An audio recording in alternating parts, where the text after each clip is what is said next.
Assalamualaikum warahmatullahi wabarakatuh. Bismillahirrahmanirrahim. Tabarakalladzi nazzala al-furqana ala 'abdihi liyakuna lil 'alamin nadhira. Allahumma shalli wa sallim ala nabiyyillah wa ala rasulillah sayyidina Muhammadin wa ala alihi wasallam.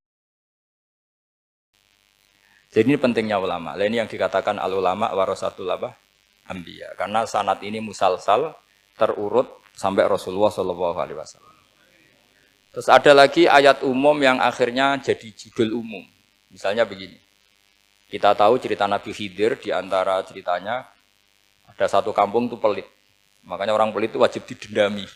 Karena Nabi pun itu baik-baiknya orang. Kalau sama orang pelit tetap dendam. Karena buruk-buruknya orang itu orang pelit. Tahu kan alamatnya orang pelit?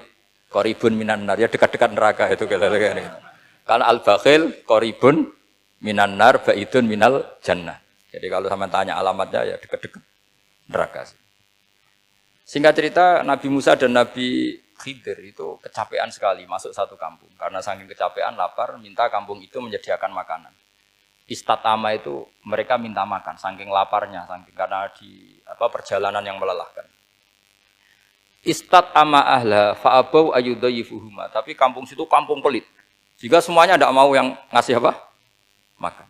Tapi pas mau keluar dari kampung, ada tembok, ada kayak prasasti itu, yang mau roboh. Yang mau apa? Roboh. Terus sama Nabi Khidir, tembok yang mau roboh ini ditata. Ditata jadi baik lagi. Nabi Musa kata Nabi Musa, kok kurang pegawaian mau medit, pagri bu urusi. Jadi makanya dendam sama orang meditnya agak sunat. Karena Nabi Musa juga marah sama Nabi Khidir. Orang kayak kampung kayak begitu pelit kok temboknya apa rusak kamu benahin gitu. Terus Nabi Khidir menjawab, wa amal jidaru fakana luhulamaini yatimaini fil madinati wa kana tahtahu kanzul lahuma wa kana abuhuma sholiha. Begini loh, tembok ini adalah penyimpan harta. Penyimpan harta untuk anak yatim. Bapaknya dulu itu soleh. Artinya terus dibabkan oleh ulama, babu ikrami sibyanil mu'minin. Bab kita memuliakan anak-anak orang soleh. Sehingga dalam adat kita menghormati Habib, menghormati Gus, menghormati anak pahlawan, menghormati orang-orang yang dulu berjuang kepada untuk Indonesia. Karena di antara yang dipertimbangkan Nabi Khidir adalah wakana abuhuma sholihah. Tentu kita menghormati putra-putri yang dulu mendirikan UII, macam-macam.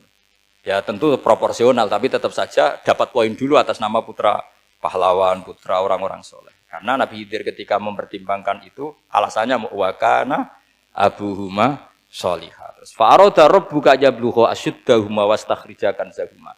Tentu Allah ingin kalau tembok ini roboh, kemudian kelihatan khazanahnya atau tabungannya, nanti dipakai orang-orang zalim. Kalau dipakai orang zalim, maka yang berhak tidak mendapatkan.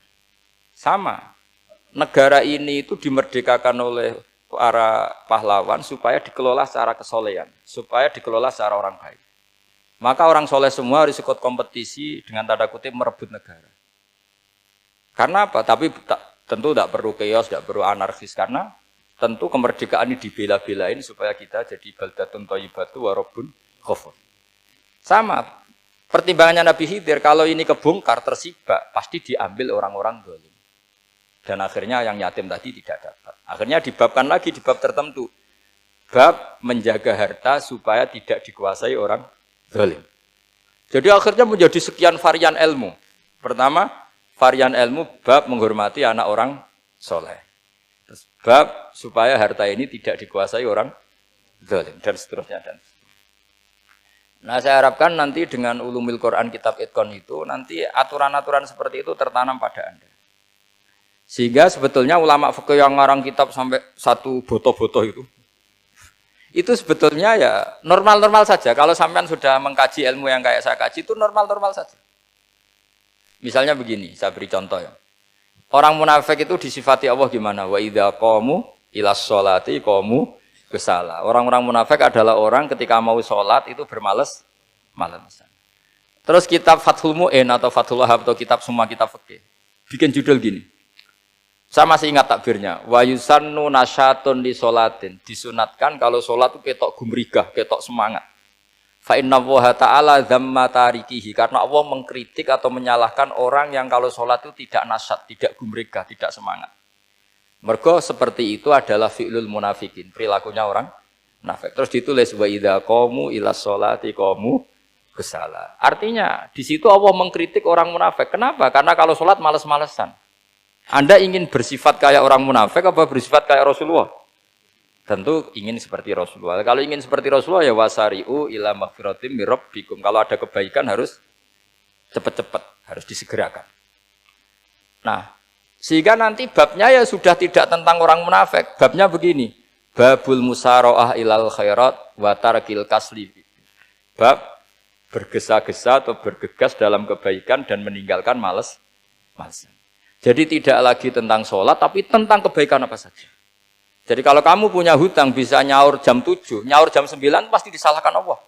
Karena bisa saja dalam 2 jam ini kita mati. Paham ya? Begitu juga kalau kita sholat bisa awalal waktu, kenapa tidak awalal waktu? Meskipun akhir waktu ya dibolehkan. Itu ya tadi babnya ya tentang wa idza qamu, orang munafik itu ya seperti itu. Akhirnya apa? Ayat ini turun tentang orang munafik tapi pemaknaannya umum. Ini disaksikan apa? Orang-orang tua kita ini ada Pak Ersoya, ada Pak On. Pemahaman ini harus dikawal dan ini tradisi ulama. Saya pastikan di pondok-pondok atau di Al-Azhar di mana saja, itqan itu dipakai disertasi doktor. Jadi kalau betul nanti kita mengkaji itu sudah doktor semua, doktor tafsir semua. Dadaan maksudnya. Memang itu mau tidak mau dan itu mudah sekali. Saya ulang lagi itu mudah sekali. Kenapa kata Imam Syafi'i fa innal uqula mutarratun ila qabril haqqi, karena akal itu dipaksa untuk menerima kebenaran. Ciri utama kebenaran kata Rasulullah matma'an nabi qabr. Jadi menerima itu pasti clear. Makanya disebut kebenaran itu ma'ruf, mudah dikenali. Sesuatu yang salah bahasa Arabnya itu mungkar, angkarohul aklu. Akal itu tidak nyaman. Makanya disebut apa? Munkar, sesuatu yang diingkari. Akal itu asing.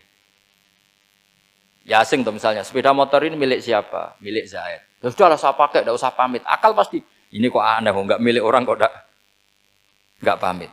Akal pasti nggak terima. Makanya agama itu hanya menerima al-ma'ruf yang mudah dikenali dan menolak al-mungkar, sesuatu yang akal itu nggak terima.